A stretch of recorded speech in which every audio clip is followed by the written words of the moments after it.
आइए एक बार फिर से आपका सभी का स्वागत है आप सभी के coaching centre JP coaching centre में।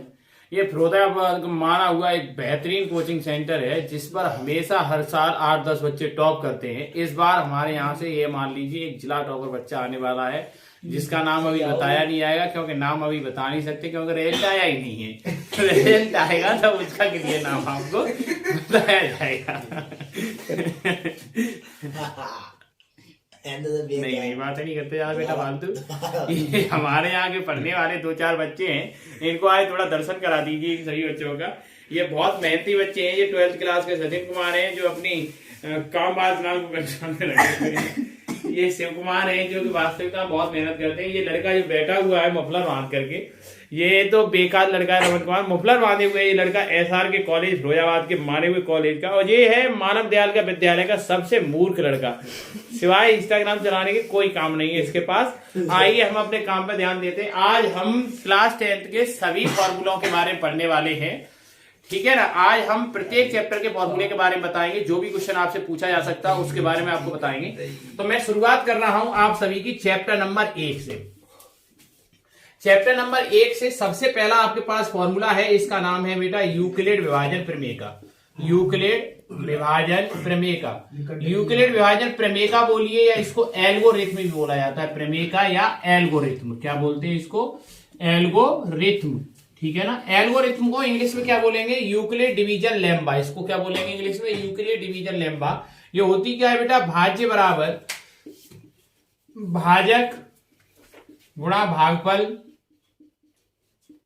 और प्लस का शेषफल, ठीक है बेटा। ये आपके पास फॉर्मूला भाज्य बराबर भाजक गुणा भागफल प्लस का शेषफल। इसको लिखते हैं ए बराबर बी क्यू प्लस का आर। क्या लिखते हैं बेटा? ए बराबर बी क्यू प्लस आर। एक ये क्या है? भाज्य का मतलब क्या होता है? जिसमें हम भाग करते हैं उसको भाज्य बोलते हैं। जैसे मैं यहाँ पे एक नंबर लिखता हूं 7 का डिवाइड अगर मैं यहाँ पे इतने में करता हूं तो ये क्या है बेटा? जिसमें हम भाग कर रहे हैं ये वाला नंबर क्या कहलाएगा? भाज्य कहलाएगा। और जिससे हम भाग करते हैं उसे हम भाजक बोलते हैं। तो भाग हम किससे कर रहे हैं? 7 से। हम क्या बोलेंगे? भाजक। और यहाँ पर जो नंबर आएगा उसको हम क्या बोलेंगे? भागफल। और यहाँ जो बचा हुआ नंबर रह जाएगा उसको हम क्या बोलेंगे? रिमाइंडर। क्या बोलते हैं? रिमाइंडर। तो यूक्लिड विभाजन प्रमेय क्या होती है? भाज्य बराबर भाजक गुणा भागफल प्लस का शेषफल ए बराबर b q plus r. Dividend बराबर डिवाइजन मल्टीप्लाई क्या होता है? क्वोटिएंट प्लस का रिमाइंडर। ये हमारी क्या है? यूक्लिड विभाजन प्रमेय का। ये हमारा सबसे पहला नंबर का फॉर्मूला। अगला सेकंड नंबर जो हमारे पास फॉर्मूला आने वाला है, आपसे जो क्वेश्चन पूछा जाएगा वो क्वेश्चन क्या है बेटा? सह अभाज्य संख्या। क्या पूछा जाता है? सह अभाज्य संख्या। सह अभाज्य संख्या। सह अभाज्य संख्या का मतलब होता है बेटा को प्राइम नंबर। क्या होता है? को प्राइम नंबर। को प्राइम नंबर का मीन्स होता है बेटा एक ऐसा पेयर जिसका HCF या कॉमन फैक्टर, क्या बेटा? कॉमन फैक्टर होगा 1। कितना होगा? कॉमन फैक्टर 1 होगा। कोई दो संख्याएं आपको दी जाएंगी 18 और 25। ये आपसे बार बार पूछा जा चुका है। 18 के अगर आप फैक्टर करेंगे 2 से कट करेंगे 3 टाइम, 3 से कट करेंगे 3 बार, 3 3 के 9, 9 दूनी 18। 25 के आप फैक्टर करेंगे 5 गुणा 5 गुणा 1, तो यहाँ पर भी 1 आएगा। अगर हम इन दोनों की बात करते हैं, इन दोनों का या HCF निकाले या कॉमन फैक्टर निकाले, तो कॉमन दोनों में क्या है? केवल 1। तो याद रखना ऐसी कोई दो संख्या या ऐसे कोई दो नंबर जिनका कॉमन फैक्टर 1 होगा उन्हें हम को प्राइम नंबर या सहअभाज्य संख्या बोलेंगे। ऐसी दो संख्याएं जिनका कॉमन फैक्टर 1 होगा या कॉमन नंबर 1 होगा या HCF 1 होगा उन्हें हम को प्राइम नंबर या सहअभाज्य संख्या होगा पेयर बोलेंगे। अगला नंबर आपके पास बेटा चैप्टर नंबर 1 से जो फॉर्मूला है वो आपके पास क्या है बेटा? अगला नंबर फॉर्मूला है आपके पास बेटा first number multiply second number. First number multiply second number equal to होता है LCM into HCF। LCM into HCF। आपसे कहेगा एक क्वेश्चन दिया जाएगा, जैसे एग्जांपल मान लीजिए आपसे क्वेश्चन बोला गया है जैसे 18 ही मान लीजिए और ये 25 मान लीजिए। आपसे ये कहेगा कि आपको LCM और HCF फाइंड करना है, ठीक है। मेथड कौन सा लगाएं? प्राइम फैक्टर मेथड के। प्राइम फैक्टर मेथड के द्वारा कैसे? इसके प्राइम फैक्टर करूंगा तो 2 मल्टीप्लाई 3 मल्टीप्लाई 3 मल्टीप्लाई 1 आ जाएगा। इसके प्राइम फैक्टर करूंगा तो 5 मल्टीप्लाई 5 मल्टीप्लाई 1 आ जाएगा।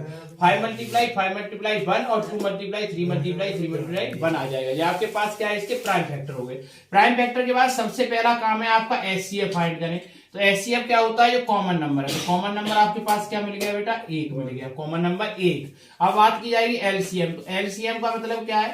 जो बचा हुआ रिमेनिंग पार्ट है वो सभी भी लेना है इसमें। तो यहाँ क्या बचेगा 2, यहाँ पे क्या बचा है बेटा 3 और 3, तो यहाँ से 3 और 3 ले लिया। यहाँ पे क्या है 5 मल्टीप्लाई 5, तो 5 मल्टीप्लाई 5 आ गया। इसका मतलब क्या है 5 5 25, 25 3 75, 75 टू कितना हो जाएगा 150, 150 का 3 करेंगे तो कितना आएगा 450। ठीक है, इतना आंसर आ जाएगा आपके पास। देखिए 25 25 से 75, 75 दूनी 150, 150 का इसमें करेंगे तो आंसर आ जाएगा। तो एलसीएम एचसीएफ फाइंड करने के बाद जब आपको ये पता चल जाएगा एलसीएम और एचसीएफ हम फाइंड कर चुके हैं, तो एलसीएम एचसीएफ फाइंड करने के बाद आपके पास एक नंबर आएगा।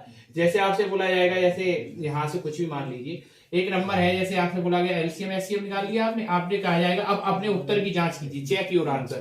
तो चेक योर आंसर में क्या करना है, फर्स्ट नंबर क्या आता है बेटा आपके पास 18, तो यहाँ लिखना है आपको 18। सेकंड नंबर क्या है 25, तो 25 लिख देना बराबर। एलसीएम क्या है बेटा आपके पास 450, तो आप 450 लिख देंगे। एचसीएफ कितना 1। अगर ये दोनों का मल्टीप्लाई करके इधर वाला नंबर और इधर वाला नंबर बराबर आएगा तो आपका आंसर सेम आ जाएगा। अभी मान लीजिए आपसे ऐसा क्वेश्चन बोला जाएगा, जैसे आपसे 2 नंबर दिए हैं, कोई भी 2 नंबर दे दिया और एलसीएम में एचसीएफ दे दिया, आपसे कहा गया पहला नंबर निकालिए, तो आप क्या करेंगे फर्स्ट नंबर आपको फाइंड करना है, तो फर्स्ट नंबर इधर रहने दीजिए, ये वाला मल्टीप्लाई में उधर डिवाइड हो जाएगा, तो यहाँ आएगा एलसीएम मल्टीप्लाई एचसीएफ अपॉन में क्या हो जाएगा बेटा आपके पास सेकंड नंबर, क्या हो जाएगा सेकंड नंबर। ये आपके पास फॉर्मूला बन गया फर्स्ट नंबर फाइंड करने का।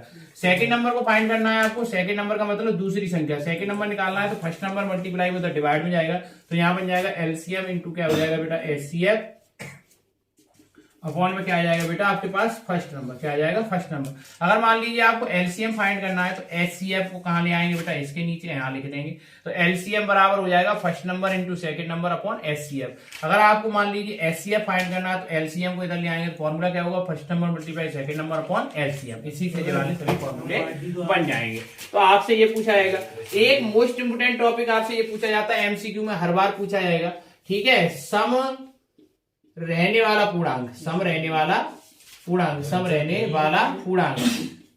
तो हमेशा आपसे पूछा जाएगा कि पॉजिटिव ऐसा कोई एक इंटीजर बताना है जो हमेशा कैसा रहता है इवन, तो हमेशा इवन रहने वाला नंबर होता है वो 2 की होता है, क्या होता है 2 की होता है। क्योंकि आप क्यू की जगह पर कोई सा भी नंबर रखिए, चाहे 1 चाहे 2 चाहे 3 चाहे 5 4 5 कुछ भी डॉट डॉट डॉट कुछ भी रखेंगे तो हमेशा इवन नंबर आएगा। मान लीजिए आप 1 रखा तो 1 का गुणा 2 से कराइए, 2 1 2 इवन हो गया।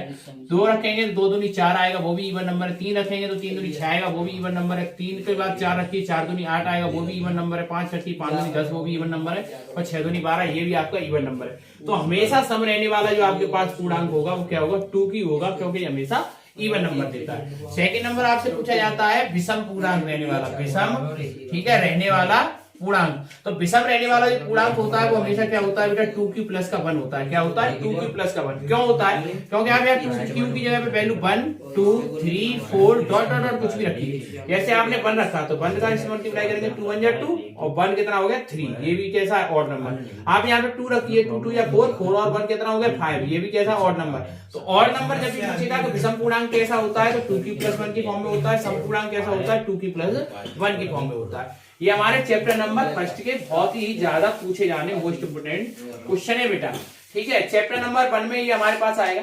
चैप्टर नंबर 2 आपके पास क्या कहता है, चैप्टर नंबर 2 की अगर बात करते हैं तो चैप्टर नंबर 2 में आपसे शून्य पूछे जाते हैं। तो आपको सबसे पहले क्या पता होना चाहिए, बहुपद।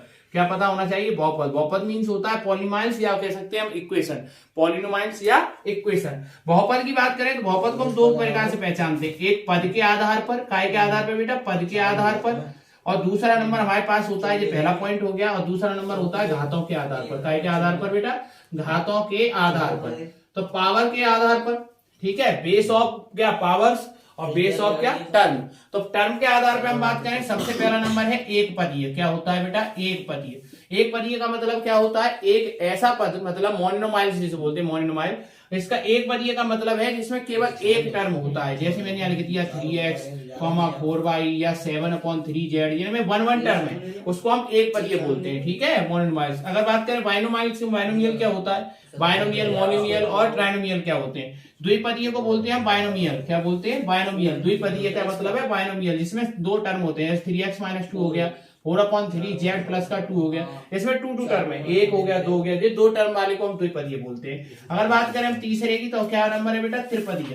त्रिपदीय का मतलब क्या होता है, ट्राइनोमियल। ट्राइनोमियल का मतलब होता है जिसमें 3 टर्म होते हैं, जैसे 3x प्लस का 4y माइनस का 1 लिख दिया, जैसे यहाँ लिख दिया 5x प्लस का 6y प्लस का z, आपने ये लिख दिया, तो यहाँ एक टर्म, दो टर्म, तीन टर्म हो गए। तो ये टर्म के आधार पे। अब पावर के आधार पे क्या होता है? पावर के आधार पे होता है सबसे पहला नंबर बेटा आपके पास रैखिक। क्या होता है? रैखिक। रैखिक का मतलब है लीनियर इक्वेशन या लीनियर पॉलिनोमाइड। लीनियर इक्वेशन या लीनियर पॉलिनोमाइड कितना? अधिकतम घात कितनी होगी? अधिकतम घात, यहाँ टर्म नहीं देखेंगे, यहाँ पावर देखेंगे। अधिकतम घात कितनी होती है? एक। अधिकतम घात कितनी होगी यहाँ पे? एक। जैसे आपसे बोला जाए 3x प्लस का 4, यहाँ पर आपको वेरिएबल देखना है। आप मेरी बात सुनिए, सबसे पहला नंबर चर। चर का मीन्स क्या होता है बेटा? वेरिएबल। क्या होता है? वेरिएबल। वेरिएबल का मतलब क्या होता है? अल्फाबेट, जो भी होते हैं अल्फाबेट A to Z तक जो भी लिखा जाता है वो क्या होता है? वेरिएबल। क्या होता है? वेरिएबल। वेरिएबल का मतलब आपको एक सिंपल सी बात बताता हूं। यहाँ पे सिंपल की बात क्या है? यहाँ वैल्यू फिक्स नहीं होती है। क्या नहीं होती है? वैल्यू फिक्स नहीं होती। क्या नहीं होती? वैल्यू फिक्स नहीं होती है। हमेशा याद रखेंगे, वेरिएबल क्या होता है? निश्चित मान नहीं होता। वेरिएबल जो होगा उसका कभी भी वैल्यू निश्चित नहीं होगा या कोई निश्चित मान नहीं होगा। मैंने यहाँ ए लिख दिया, अगर ए की बात करें, ए वेरिएबल है, लेकिन आप ये नहीं कह सकते कि ए की वैल्यू क्या है। अगर आपसे कहा गया कि एक्स लिख दीजिए, एक्स की वैल्यू आप नहीं बता सकते, एक्स को मान सकते हैं कि एक्स इतना हो सकता है। एक पॉसिबिलिटी होती है, एक संभावना होती है, मान सकते हैं, लेकिन ये कह नहीं सकते कि निश्चित मान है। तो वेरिएबल की वैल्यू नॉट फिक्स होती है, हमेशा कैसी होगी? फिक्स नहीं होगी, पता नहीं होगा, निश्चित मान नहीं होगा। लेकिन अगर बात की जाती है बेटा अचर की, काय की बात की जाए? अचर। अचर का मतलब होता है नॉन वेरिएबल। नॉन वेरिएबल की जब भी आपसे बात की जाएगी तो नॉन वेरिएबल की वैल्यू फिक्स होती है। वैल्यू क्या होती है बेटा? फिक्स होती है। वैल्यू क्या होगी? फिक्स होगी। जो नंबर्स होते हैं, क्या होते हैं? नॉन वेरिएबल्स को हम क्या बोलते हैं? नंबर्स। क्या बोलते हैं? नंबर्स। तो हम घातों के आधार पर चर की घात देखते हैं। काय की घात देखते हैं बेटा? चर की घात। काय की घात देखेंगे? चर की। हम जब भी पावर्स के बेस पे देखते हैं पॉलिनोमाइल्स को या इक्वेशन को, तो हम काय के आधार पर देखते हैं? मैक्सिमम पावर के आधार पर। ठीक है, पावर देखते हैं। और पावर किसकी देखनी है? वेरिएबल की। ठीक है, काय की देखनी है? वेरिएबल की। तो यहाँ वेरिएबल क्या है? एक्स। एक्स की अधिकतम पावर कितनी है? एक। तो ये रैखिक कहलाएगा, लीनियर इक्वेशन कहलाएगा। रैखिक या लीनियर इक्वेशन। जैसे बोला जाए 4y प्लस का 3, तो यहाँ y की वैल्यू कितनी है? अधिकतम पावर कितनी है? एक है। तो मैक्सिमम पावर ऑफ 1, तो क्या कहलाएगा बेटा? Is called a linear equation. ठीक है ना। अगर आपसे बोला जाता है सेकंड नंबर द्विघाती, क्या बोला जाता है? द्विघाती। अगर आपसे बोला जाता है इसकी फॉर्म क्या होती है? रैखिक की फॉर्म। फॉर्म का मतलब इसका व्यापक रूप क्या होता है? व्यापक रूप अगर आपसे पूछा जाता है तो व्यापक रूप होता है बेटा इसका ax प्लस का b। क्या होता है? ax प्लस का b इक्वल टू 0। अगर आपसे पूछा जाता है इसमें मूल या शून्य क्या होते हैं? एक। मूल या शून्य, जीरोस जिसे अंग्रेजी में बोलते हैं, मूल या शून्य अंग्रेजी में क्या बोलेंगे? जीरोस। अब जीरोस यहाँ पे अधिकतम क्यों एक होता है? क्योंकि यहाँ मैक्सिमम पावर एक है। मैक्सिमम पावर जब एक होती है तो वहां पर शून्य का मूल कितना होता है? एक होता है। ये बात याद रखेंगे। अगर हम द्विघाती की बात करते हैं, द्विघाती का मीन्स है क्वाड्रेटिक इक्वेशन। कौन सी इक्वेशन? Quadratic equation. यहाँ घात जो होती है, घात किनकी घात देखते हैं? वेरिएबल, मतलब चर की घात देखते हैं। कितनी होगी? Maximum power 2। कितनी पावर होगी? 2। इसका व्यापक रूप क्या होता है बेटा? व्यापक रूप जो होता है या इसकी फॉर्म होती है क्वाड्रेटिक फॉर्म, वो क्या होती है? ax स्क्वायर प्लस का bx प्लस का c इक्वल टू 0। यहाँ मैक्सिमम पावर कितनी है वेरिएबल की? 2। तो मूल भी कितने होंगे यहाँ पे? 2। कितने मूल होंगे? 2, जिनका नाम होगा अल्फा और बीटा। क्या होगा? अल्फा और beta. Alpha plus beta. Alpha plus beta का मीन्स क्या है? मूलों का योग। ये मूल है, इन दोनों मूलों को प्लस कर दिया। Sum of zeros. Sum of zeros क्या होता है बेटा? माइनस एक्स का गुणांक, माइनस एक्स का गुणांक अपॉन क्या होता है? एक्स स्क्वायर का गुणांक। क्या होता है? एक्स स्क्वायर का गुणांक। एक्स स्क्वायर का गुणांक, इसको हम बोलेंगे क्या? Coefficient of x. Coefficient of x square. X का गुणांक देखिए, यहाँ पे एक्स के साथ क्या लिखा है? एक्स के साथ लिखा है बी, तो यहाँ पे क्या आ जाएगा? Minus B. माइनस पहले से एक्स स्क्वायर का गुणांक क्या? ए, तो क्या? ए। तो हम सीधा सीधा बोल सकते हैं अल्फा प्लस बीटा बराबर क्या होता है? माइनस बी अपॉन ए। अगर आपसे बोला जाता है प्रोडक्ट ऑफ जीरोस, क्या बोला जाए? प्रोडक्ट ऑफ जीरोस मतलब मूलों का गुणनफल। क्या होता है बेटा? अचर पद। अचर पद का मीन्स क्या है? Constant value. कौन सी वाली वैल्यू? Constant value. ठीक है, अपॉन में क्या आता है? एक्स स्क्वायर का गुणांक। क्या आएगा बेटा? एक्स स्क्वायर का गुणांक। एक्स स्क्वायर का गुणांक क्या होता है? अचर पद क्या है बेटा? यहाँ पे कांस्टेंट वैल्यू जिसके साथ कोई वेरिएबल नहीं है, सी। तो सी अपॉन एक्स स्क्वायर का गुणांक, कोफिशिएंट ऑफ एक्स स्क्वायर। अंग्रेजी में क्या बोलेंगे इसको? इस वाली लाइन को कोफिशिएंट ऑफ एक्स स्क्वायर। क्या होगा? Coefficient of x square. ये आपके पास हो चुका है। अगला नंबर आप पॉइंट जो देखने वाले हैं वो क्या है बेटा? अगला नंबर है, आपसे पूछेगा फाइंड दी क्वाड्रेटिक इक्वेशन। क्या पूछेगा? Quadratic equation. Find the quadratic equation. ठीक है, द्विघाती समीकरण ज्ञात करो। क्या बोलेगा? द्विघाती समीकरण ज्ञात करो। ठीक है, द्विघाती समीकरण ज्ञात करो के लिए फॉर्मूला क्या होगा बेटा आपके पास? द्विघाती समीकरण फाइंड करने के लिए आपके पास फॉर्मूला होता है x square minus sum of zeros, x square minus sum of zeros into x plus product of zeros. क्या होता है? Product of zeros.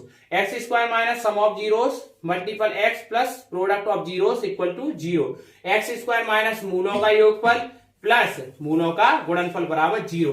आपको अल्फा बीटा की वो वैल्यू देगा, वो बोलेगा। जैसे यहाँ एग्जांपल मान लीजिए आपके पास दो मूल दे दिए, दो मूल जैसे 2 और 3 दो मूल है, 2 और 3 दो मूल है, तो पहले वाले को हम क्या बोलेंगे? जीरो अल्फा, और दूसरे वाले जीरो को क्या बोलेंगे? बीटा। आपको यहाँ पुट कर देना, यहाँ पुट करेंगे एक्स स्क्वायर माइनस अल्फा की क्या लिखना है? 2 + 3, तो यहाँ एक्स रख देना प्लस, यहाँ क्या लिखना है? 2 × 3, ठीक है, बराबर 0।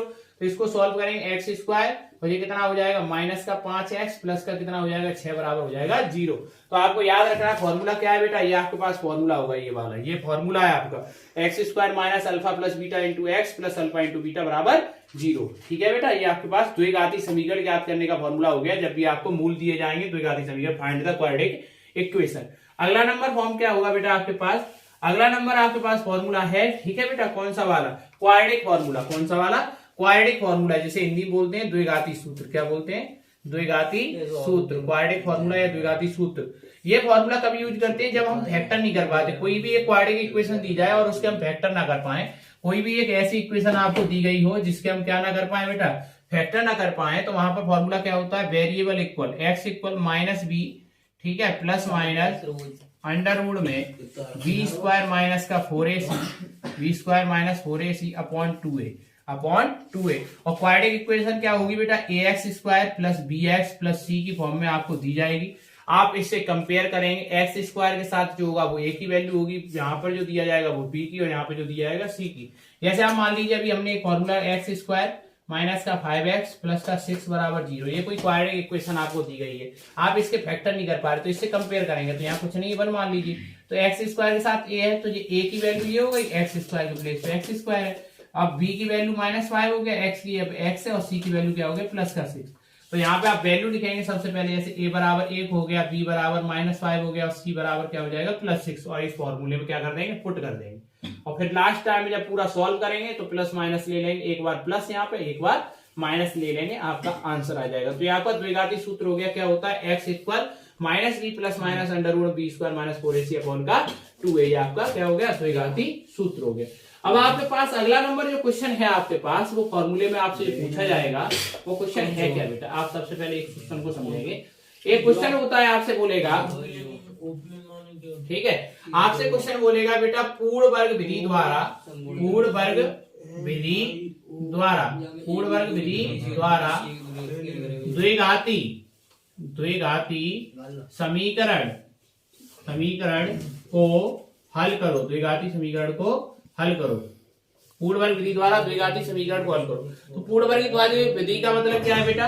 कंप्लीटिंग स्क्वायर मेथड, इंग्लिश में क्या बोलेंगे? Completing square method. कैसा फॉर्मूला? एक ऐसा फॉर्मूला है, जैसे मान लीजिए आपको एक कोई quadratic equation ax square plus bx plus c बराबर 0 दी गई है, ax square plus bx plus c बराबर 0। आपके स्टेप क्या है? सबसे पहला स्टेप है, आप एक्स स्क्वायर का कोएफिशिएंट 1 बनाइए, एक्स स्क्वायर का गुणांक 1 होना चाहिए, एक्स स्क्वायर का गुणांक 1 होना चाहिए। सबसे पहला काम आपका ये होगा कि बेटा एक्स स्क्वायर का जो कोएफिशिएंट है वह आप 1 बना लें। पूर्ण वर्ग विधि द्वारा द्विघाती समीकरण को हल करना, एक्स स्क्वायर का गुणांक कितना होना चाहिए? 1, मतलब एक्स स्क्वायर के साथ एक्स स्क्वायर के अलावा कुछ भी नहीं होना चाहिए। यहाँ एक्स स्क्वायर के साथ क्या है? a है। ऐसी इक्वेशन आपको कोई दी जाएगी तो एक्स स्क्वायर के साथ कुछ ना कुछ दिया जाएगा, तो आप क्या करेंगे? इसको a को हटाने के लिए a ही कॉमन ले लो, जो भी एक्स स्क्वायर के साथ एक्स्ट्रा दिया जाएगा उसे कॉमन ले लो। तो a यहाँ से कॉमन लिया, कॉमन लेने का मतलब है डिवाइड देना, तो पहले ax स्क्वायर में a से डिवाइड देंगे, फिर bx में a से डिवाइड देंगे, फिर c में a से डिवाइड देंगे, बराबर क्या होगा? 0। कॉमन लेने का मतलब है डिवाइड देना, a से यहाँ कट जाएगा, तो a इक्वल ब्रैकेट में x square plus bx plus का अपॉन में क्या आएगा बेटा? b अपॉन में a हो जाएगा, इधर क्या हो जाएगा? प्लस c अपॉन में a बराबर क्या हो जाएगा? 0। a को उधर पहुंचा दीजिए, तो x square plus b upon a x plus c upon a बराबर क्या हो जाएगा? 0। ये पहला काम हो गया, यहाँ एक्स स्क्वायर का कोएफिशिएंट क्या हो गया? 1। अब दूसरा स्टेप क्या है बेटा? एक्स के गुणांक में, एक्स के गुणांक में 2 का भाग, एक्स के गुणांक में कितने का भाग? 2 का भाग करें विचार और प्राप्त मान के वर्ग को जोड़ें तथा घटाएं। अब क्या करना है बेटा, x के कोएफिशिएंट में 2 का डिवाइड करना है और जो भी वैल्यू आपको फाइंड होगी वहां से जो वैल्यू आपको मिलेगी उसी के स्क्वायर को प्लस और क्या कर देना, माइनस कर देना। अब यहाँ पे देखिए x का गुणांक ये रहा, x का गुणांक क्या है b/2a। अब b/2a में 2 का भाग कर दो तो b/2a में हम क्या करेंगे 2 का डिवाइड, यहाँ पे हमने कर दिया 2 का डिवाइड, 2 के नीचे कुछ नहीं 1 मान लीजिए तो b/a मल्टीप्लाई क्या हो जाएगा 1/2, तो b का मल्टीप्लाई 2 से यहाँ आ जाएगा, इसका मल्टीप्लाई इससे करेंगे तो b/2a, तो b/2a का x square plus b/a x plus c। अब इसी के स्क्वायर को प्लस कर दो तो b/2a का स्क्वायर प्लस कर दिया, b/2a का स्क्वायर माइनस कर दिया बराबर 0। जो प्लस वाली वैल्यू है ये वाली, इसको हमेशा x स्क्वायर के पास लाएंगे तो x स्क्वायर प्लस b/2a का होल स्क्वायर। अब c जो x वाला टर्म है उसको लिखिए b/a x। अब बचा क्या c/a और ये माइनस वाला नंबर, ये वाला नंबर बचा है और ये वाला नंबर, इन दोनों को उधर ले जाएगी, माइनस में तो क्या में आएगा प्लस में आएगा, इसका होल स्क्वायर हो जाएगा, ये प्लस का है तो उधर क्या में आएगा माइनस में। आप हमेशा याद रखेंगे ये वैल्यू हमेशा काय को बताएगी, a स्क्वायर को ये वाली वैल्यू हमेशा बताएगी, b स्क्वायर को ये वाली वैल्यू हमेशा बताएगी बेटा 2ab को। अगर यहाँ प्लस 2ab है तो a प्लस बी का होल स्क्वायर बनेगा, या माइनस 2ab तो a माइनस बी का होल स्क्वायर बनेगा। इनको आपको सॉल्व कर देना। तो हमेशा पूर्ण वर्ग विधि द्वारा सॉल्व करने के लिए सबसे पहला स्टेप होगा x स्क्वायर का गुणांक 1 होना चाहिए, x के गुणांक में 2 का भाग करें और प्राप्त मान के वर्ग को जोड़ दें और घटा दें, सो ये आपका आंसर आना शुरू हो जाएगा। अगला नंबर जो आपके पास स्टेप आना वाला है, जो वो क्वेश्चन जो आपसे पूछा जाएगा अगले स्टेप में, वो क्या होगा बेटा आप समझेंगे क्वाड्रेटिक इक्वेशन से आपसे क्या पूछा जा सकता है। अगला नंबर आपके पास जो क्वेश्चन है वो इस प्रकार है, आपसे बोला जाएगा जैसे मान लीजिए ax square plus bx plus c equal to 0, जो आपके क्वाड्रेटिक इक्वेशन की फॉर्म दे रखी है, और आपसे बोला जाएगा यहाँ पर विविक्त कर ज्ञात कीजिए। विविक्त कर का मीन्स होता है डिस्क्रीमेंट, क्या होता है डिस्क्रीमेंट, डी इक्वल फॉर्मूला होता है, इसको हम हिंदी में क्या बोलते हैं विविक्त कर, क्या बोलते हैं विविक्त कर। विविक्त कर डिस्क्रीमेंट का जो फॉर्मूला है, ये फॉर्मूला है बेटा, ये याद रखना मोस्ट इंपोर्टेंट, क्या होता है बी स्क्वायर माइनस का 4ac, क्या होता है बी स्क्वायर माइनस का 4ac। तो आप यहां से क्या करेंगे a की वैल्यू निकालेंगे, a बराबर फाइंड करके, फिर यहाँ से b की वैल्यू निकालेंगे आप, ठीक है, और फिर आप यहाँ से c की वैल्यू निकालेंगे और यहाँ पे क्या कर देंगे इस वाली जगह पे पुट कर देंगे, आपका विविक्त कर निकल आएगा। दूसरा नंबर क्या है आपसे पूछा जाता है, यहाँ कंडीशन क्या है। अब स्थिति सुन लीजिए, स्थिति नंबर एक क्या होती है, जब d इक्वल 0 आ जाए, क्या आ जाए d इक्वल 0 आ जाए, आपसे पूछेगा मूल की प्रकृति, क्या पूछेगा मूल की प्रकृति। तो मूल की प्रकृति d इक्वल 0 होने पर मूल समान व वास्तविक होंगे। कैसे होते हैं बेटा, मूल समान व वास्तविक होंगे, कैसे होते हैं वास्तविक होंगे। अब मूल क्या होंगे ऐसी कंडीशन में, मूल होते हैं बेटा -b/2a और -b/2a। मूल कितने होंगे, 2 मूल होंगे, कितने मूल होंगे, 2 मूल क्या होंगे बेटा, 2 मूल इसलिए होंगे क्योंकि एक देखो पावर कितनी है x की, अधिकतम 2 पावर है, तो x की पावर जब 2 है तो आपके पास कितना आ जाएगा कि 2 मूल है, तो एक मूल ये हो गया और दूसरा मूल ये हो गया। कब, जब d बराबर 0 होगा, तो मूलों की प्रकृति ये हो जाएगी। अगर आपसे बोला जाए d ग्रेटर देन 0 का मतलब क्या है, जो d की वैल्यू है वो 0 से कैसी है आपके पास बड़ी है, जब d की वैल्यू 0 से बड़ी है तब आपकी मूलों की प्रकृति कैसी होगी, मूलों की प्रकृति, तो मूल जो होंगे, मूल कैसे होंगे बेटा वास्तविक, कैसे होंगे वास्तविक, ठीक है। मूल क्या होंगे आपके पास, जो मूल होंगे बेटा वो होंगे -b प्लस रूट में b स्क्वायर माइनस का 4ac/2a, और दूसरा मूल हो जाएगा -b माइनस रूट में b स्क्वायर माइनस का 4ac/2a, ये आपके पास दूसरा मूल हो जाएगा। तो आपके पास ये मूल हो गए। अगली नंबर तीसरी जो कंडीशन होगी आपके पास, तीसरी कंडीशन क्या होती है बेटा, d लेस देन 0 जो होता है उसमें कंडीशन क्या होती है, आपसे बोलेगा मूल क्या है, तो आपसे बोला गया मूल, तो मूल जो होंगे आपके पास वो कैसे होंगे बेटा, काल्पनिक मूल हो जाएंगे, काल्पनिक। और काल्पनिक मूल होने के बाद, ये काल्पनिक मूल है, इनके अस्तित्व की बात करें तो मूलों का कोई अस्तित्व नहीं, मूलों का कोई अस्तित्व नहीं मतलब इनकी कोई बात ही नहीं की जाएगी। ये कहते नहीं कि तुम्हारा कोई अस्तित्व ही नहीं है इस धरती पर, तो अस्तित्व का मतलब क्या है, तुम्हारी कोई काम की बात है ही नहीं है, तुम्हारा कोई काम ही नहीं है इस धरती पर, तुम्हारे आने की कोई महत्वाकांक्षा ही नहीं, तुम्हारी गलत उत्पत्ति हो गई तुम्हारे माँ बाप के द्वारा। अस्तित्व का मतलब क्या है, तुम्हारी गलत उत्पत्ति हुई है, वो कैसे ही मान लो, दारू पी के हो गई चाहे कैसे भी हो गई, ठीक है। तो इसको क्या बोलेंगे, मूलों का कोई अस्तित्व नहीं है। तो ये आपके पास विविक्तता वाली कंडीशन होगी। जब आपसे डिस्क्रीमेंट पूछा जाता है तो डिस्क्रीमेंट क्या होता है, बी स्क्वायर माइनस 4ac। आपसे बोले मूल समान और वास्तविक होंगे तो आपको क्या करना है, डी बराबर 0 रख देना है, और मूल क्या होते हैं minus b upon 2a, minus b upon 2a आपके पास क्या हो जाएगा, फॉर्मूला हो जाएगा, ठीक है। जब आपसे बोलेगा कि ऐसी कंडीशन है मूल वास्तविक है, तब ये कंडीशन लगानी है, मूल आपके समान और बराबर है तो आपको ये कंडीशन लगानी है। ये आपके क्या हो गए बेटा, चैप्टर नंबर 4 के सभी मोस्ट इंपोर्टेंट फॉर्मूले हो गए। अब हम चैप्टर नंबर 3 को देखने वाले, 3 वाला, ठीक है। अब बात करेगा आपसे रैखिक, क्या बोला, रैखिक समीकरण। कौन सा वाला, रैखिक समीकरण। कहना है बोलेगा रैखिक समीकरण दो चर वाला, कौन सा वाला, दो चर वाला रैखिक समीकरण, दो चर वाला रैखिक समीकरण, ठीक है। आपसे बोलेगा लीनियर इक्वेशन इन 2 वेरिएबल, क्या बोलेगा, लीनियर इक्वेशन इन 2 वेरिएबल, ठीक है, दो चर में रैखिक समीकरण। आपसे बोला गया दो चर में रैखिक समीकरण, तो यहाँ वेरिएबल 2 होने चाहिए, ax प्लस का by और प्लस का c बराबर 0। ये क्या होती है, इसकी फॉर्म होती है, इसको बोलते हैं व्यापक रूप। क्या बोलते हैं बाबू, व्यापक रूप बोलते हैं। क्या बोलते हैं बाबूलाल, व्यापक रूप। समझ पा रहे बाबूलाल, इनकी शकल दिखाओ बाबूलाल की। बाबूलाल आप समझ पा रहे हैं बातों को, आप यहाँ पे रातों की नींद बर्बाद कर रहे हैं, थोड़ा इनको भी दिखा दीजिए। ये देखो बदतमीजी देने के सिवाय इनके पास कोई काम नहीं है। आप फिर से देखेंगे यहाँ पर, आइए देखते हैं यहाँ पर। आपसे बोला गया कि व्यापक रूप क्या है आपके पास, व्यापक रूप कौन से वाली फॉर्म का, दो चर वाला रैखिक समीकरण का व्यापक रूप, ठीक है, लीनियर इक्वेशन इन 2 वेरिएबल। अब आप यहाँ पे बात करेंगे वेरिएबल कौन से चर जिन्हें बोले, वो क्या है, एक्स और वाई है। क्या है, एक्स और वाई। आपसे पूछा गया कि एबीसी क्या है, एबीसी आपके पास वास्तविक संख्या है बेटा। क्या है, वास्तविक संख्या। वास्तविक संख्या का मीन्स होता है रियल नंबर। कौन कौन से, ए बी और सी, ये क्या है आपके पास, रियल नंबर। रियल नंबर ऐसे नंबर होते हैं जिनका स्क्वायर करने पर हमेशा पॉजिटिव वैल्यू आती है। कैसी वैल्यू आती है, पॉजिटिव वैल्यू, हमेशा पॉजिटिव वैल्यू आएगी बेटा। अब यहाँ पे चर की अधिकतम घात कितनी है, 1। जब मैक्सिमम पावर ऑफ वेरिएबल कितना होता है, 1 होता है। जब मैक्सिमम पावर ऑफ वेरिएबल 1 होता है तो उसको हमेशा हम लीनियर इक्वेशन में ले जाते हैं। ये लीनियर इक्वेशन हो गया। अब इनसे बनने वाली कंडीशन क्या क्या है आपके पास से बोली जाती है। सबसे पहले हम यहाँ पे लिखेंगे बेटा स्थिति। क्या लिखेंगे, स्थिति, ठीक है, स्थिति लिखेंगे। फिर हमसे पूछा जाता है सॉल्यूशन बताइए। सॉल्यूशन मींस हल होता है, हल बता दिए। आपसे संगत असंगत पूछा जाता है। क्या पूछेगा, संगत या असंगत। तो संगत या असंगत की बात करें तो संगत असंगत में आपको क्या बताना है, वो कंडीशन पे डिपेंड करता है। अब आपसे पूछता है रेखाएं, रेखाओं के बारे में आपसे पूछेगा कि रेखाएं क्या करती हैं, तो आप रेखाओं के बारे में बताएंगे।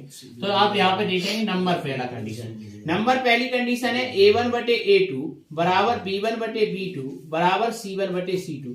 अब आप कहेंगे कि सर आपने एक इक्वेशन लिखाई है, दो दो वैल्यू कैसे बताएगा। तो आपको बेटा यहाँ दो इक्वेशन दी जाएंगी। पहली वाली इक्वेशन की फॉर्म होगी a1x plus b1y plus c1 बराबर 0। दूसरी वाली, ये नंबर इक्वेशन पहली हो जाएगी, फर्स्ट इक्वेशन।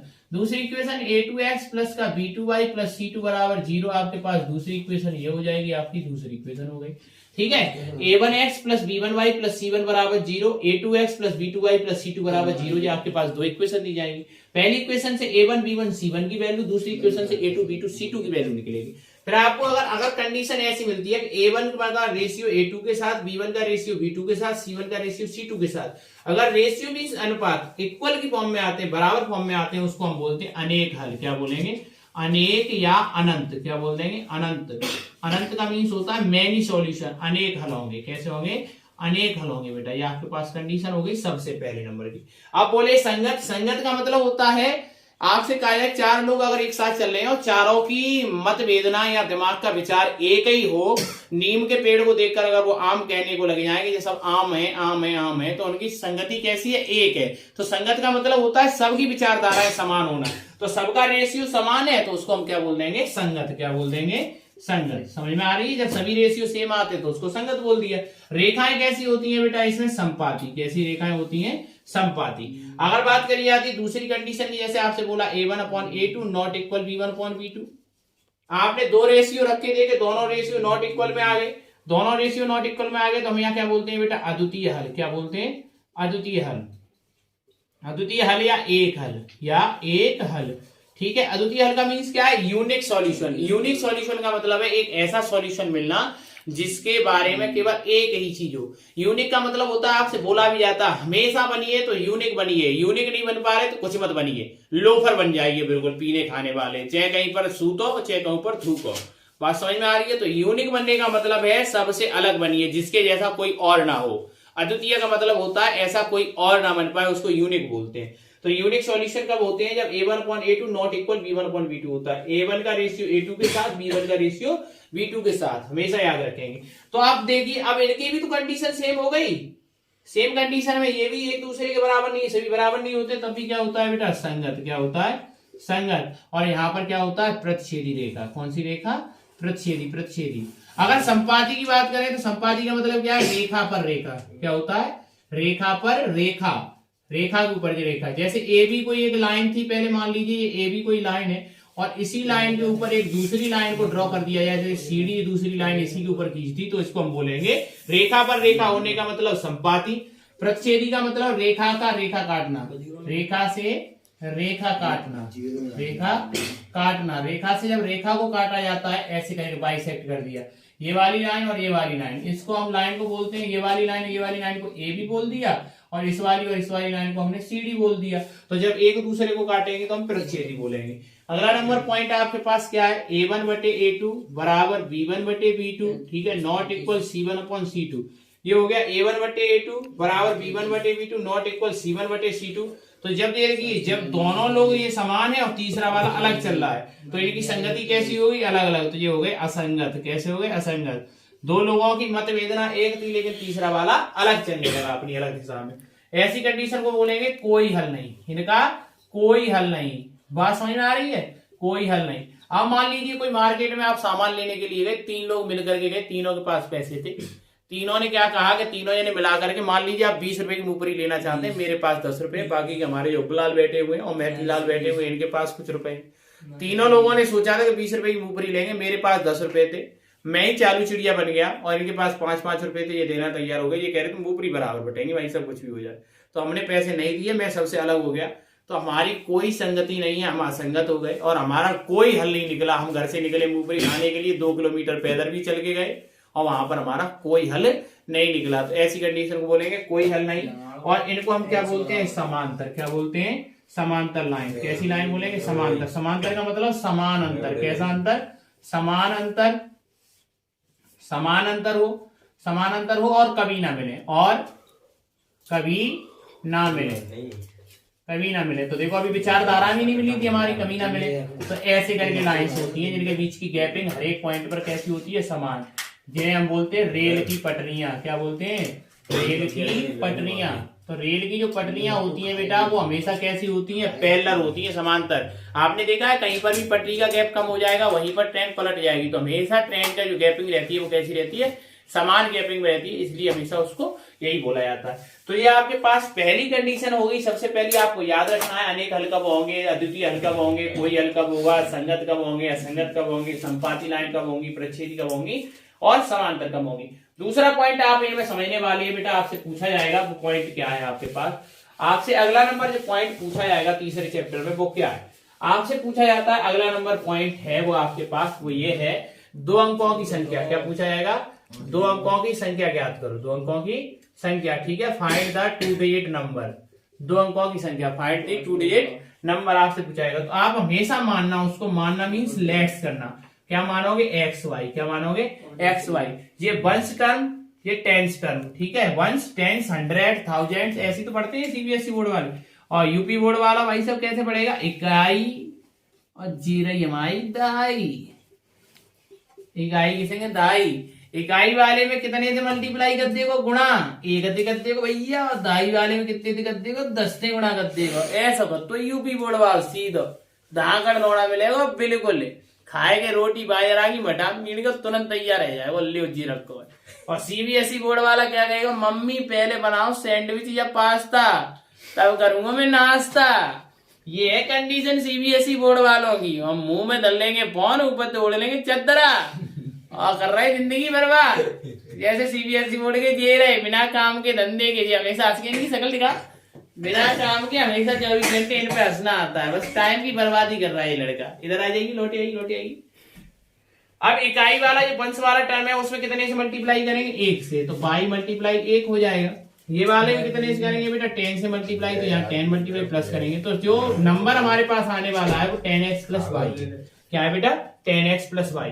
अब आपसे कहा जाए अंकों को उलट दो, ठीक है, रिवर्स द डिजिट, अंकों को उलटने या पलटने, उलटने या पलटने, उलटने या पलटने की जब भी बात की जाएगी तो क्या करेंगे, x के प्लेस पे y, y के प्लेस पे x हो जाएगा, तो ये हो जाएगा 10y प्लस का x, ठीक है बेटा, ये हो जाएगा। अगर आपसे बोले अंकों का योग, क्या बोले बेटा, अंकों का योग, तो अंकों का योग क्या करना है आपको, अंक क्या है x plus y, sum of digit x plus y हो जाएगा, ठीक है। अंकों का अंतर डिफरेंस ऑफ डिजिट बोलेगा, अंकों का अंतर मतलब डिफरेंस ऑफ डिजिट, तो अंकों का अंतर क्या होता है बेटा, अंकों का अंतर कर दीजिए x माइनस का y हो जाएगा। तो आपसे जब भी क्या है कि दो अंकों की संख्या वाला कोई क्वेश्चन आपसे पूछा जाता है तो दो अंकों की संख्या वाले आप क्वेश्चन को कैसे करेंगे बेटा, आप सबसे पहले लेट्स करेंगे, x y को एक 2 नंबर का डिजिट है आपके पास, आपसे जो बोला गया डिजिट मान लेंगे, अंकों को पलटने पर कौन सी संख्या बनती है, अंकों का योग करने पर कौन सी संख्या बनती है। अब आपसे पूछा जाता है फाइंड द फ्रैक्शन, ठीक है, भिन्न ज्ञात करो, क्या पूछेगा, एक क्वेश्चन आपसे आता है भिन्न ज्ञात करो, तो आप भिन्न कैसे ज्ञात करेंगे बेटा, भिन्न ज्ञात करने वाले क्वेश्चन में हमेशा आप मान लेंगे कि माना भिन्न x बटे वाई है, क्या मानते हैं, let's the fraction equal x upon y. x क्या होता है बेटा, नॉमिनेटर, नॉमिनेटर का मीन्स होता है अंश, क्या होता है अंश, और ये क्या होता है हर, हर का मतलब डिनोमिनेटर। अब आपसे बोलेगा अंश में एक जोड़ दो, हर में इतना घटा दो, तो आपको क्या करना है, अंश में जोड़ने की बात करेगा तो प्लस करना, हर में घटाने की बात करेगा तो घटा देना, और जो भिन्न बनती है उसको इक्वल में रख देना, तो फ्रैक्शन हमेशा ये माना जाता है, ठीक है। अगले जो भी फॉर्मूले हम अगली वीडियो में करेंगे बेटा, ज्यादा से ज्यादा वीडियो को शेयर करें और मजे लें और मस्त रहें, खुश रहें।